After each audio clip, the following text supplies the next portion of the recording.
Good afternoon. My name is Vicki Harris. I will be speaking on an article from the Canadian Funeral News by Dr. Bill Webster called That Better Place. That Better Place is an article by a funeral director, Dr. Bill Webster, who apparently he does not direct funerals often. He gets the opportunity to occasionally direct funerals, and that is when a family has requested to have a non-traditional funeral, meaning a non-religious funeral or service, whether it's memorial or just a funeral. Dr. Webster is in Canada, and he speaks of his experiences directing funerals to those who are not believers or those who are not religious, those who do not attend church services. He considers himself to be a person of faith, and that he has experienced instances where he has had to remove his personal feelings from the service in the service that he's providing to the family, because his beliefs are different from the beliefs of the family that he's serving. He has been asked on occasion to completely take out anything spiritual, prayer, mention of God, anything spiritual from the funeral service. And he did say that that was kind of difficult to do.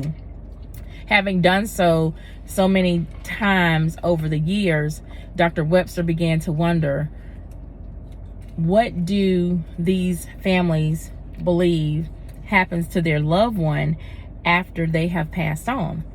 And the majority of them say they believe that their family member has gone on to a better place, which leaves a big question. What is that better place? Is it nirvana? Who knows? It depends on what that particular family believes in. In my opinion, regardless of the religious beliefs associated with the deceased person, the deceased person's family, as a funeral director, I must show respect to the grieving family, the friends of the grieving family, as well as the deceased person, his or herself. The funeral service should be exactly what the family wants, not what I think it should be, but what the family wants it to be. Making sure that the spiritual, or the lack thereof, spirituality, the psychological and social needs of the family are met is my main goal. At no point do I want to offend anyone with anything that I suggest that is not in line with what they had in mind. There are so many different ways that you can celebrate the life and legacy of a person and not have it be spiritual. It could be more of a memorial versus memorial, meaning you can have people speak about memories that the deceased and they shared, play PowerPoints or videos or pictures of different memories that were shared and made with that deceased person. On May 9th of this year, which was the day before my father's 72nd birthday, he passed away from COVID pneumonia. This is one of the most difficult experiences that I've ever faced in my life, and it is something that I'm dealing with currently.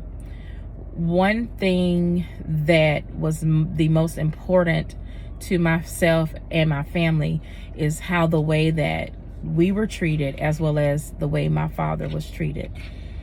The funeral home did a great job, as well as the funeral directors and embalmers did a great job in fulfilling the wishes that we had for my father.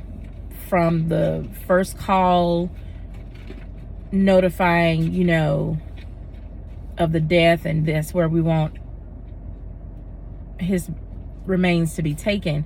The entire process is something that will be in my mind forever.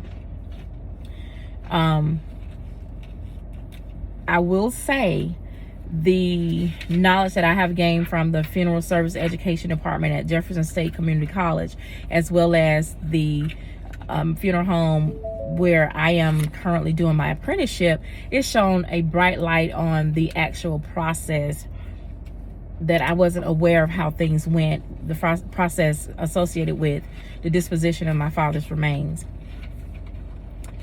It is very important to consider the psychological condition that a family may be in when they reach out to your funeral home or you in regards to releasing their loved one into your possession, or if they're calling to inquire about prices. I know that I was not in the most stable mindset during this time.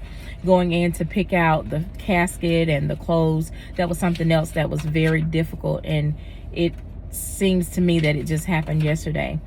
So with that in mind, I know how important it is that the process be carried out with dignity, respect to the wishes of the family from the beginning to the very end.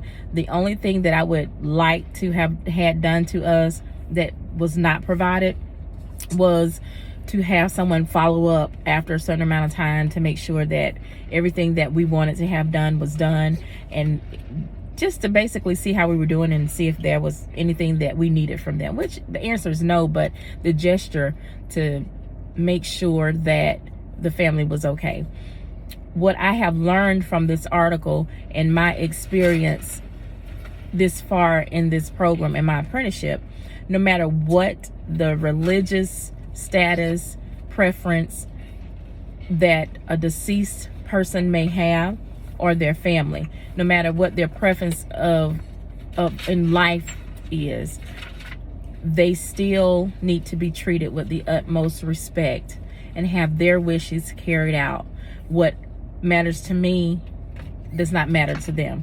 So in that instance, I have learned you remove yourself from the equation and to be a servant unto this family, to provide the service that they need to help them grieve the loss of their loved one.